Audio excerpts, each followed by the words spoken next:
Hello साथीहरु, यो चाहिँ आज मेरो फर्स्ट ब्लग हो युट्युबमा। आज राति 10 बजेतिर हामी दिदी भाइ बहिनीहरु मिलेर त जुस खाउँछ। यता हाम्रो पूजा बहिनी पनि छ।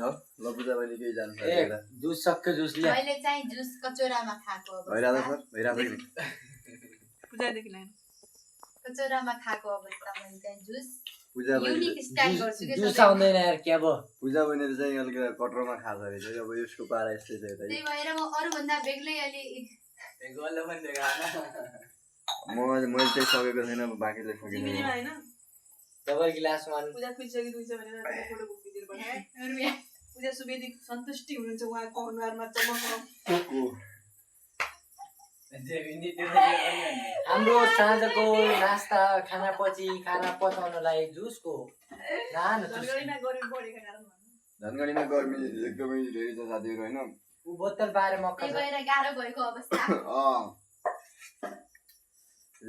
जुस खाने डकार बनाइरहेछ हैन। चमक एकदमै धेरै देखिन्छ। उहाँ दुखी हुनुहुन्न। दिदीले आफ्नो गोटा हाल्यो, दिदीको चाहिँ यहाँबाट देखाइदियो। साथीहरु हामी खाइसक्यौँ, हामी जब खाइसक्यौँ लगभग।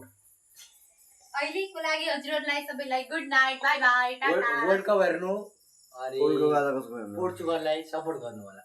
पूजा कसको फ्यान तपाईँ हो? रोनाल्डो हो? म चाहिँ आफ्नै फ्यान हो भन्नु पर्दा। खेलाडी भन्नु। खेलाडीमा मलाई खेलाडी भन्ने कुरा मनै पर्दैन। मलाई गेमै मन पर्दैन। कोही दुःख नमान्दिनु होला। म चाहिँ केटाहरु हो, अब म चाहिँ उसको फ्यान हो। के हो रे त्यसको नाम? नर्वेको खेलाडी हो।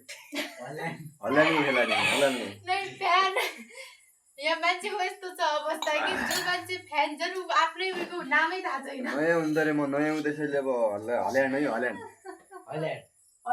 हल्यान्डको पुरा नाम भन्नु हल्यान्ड।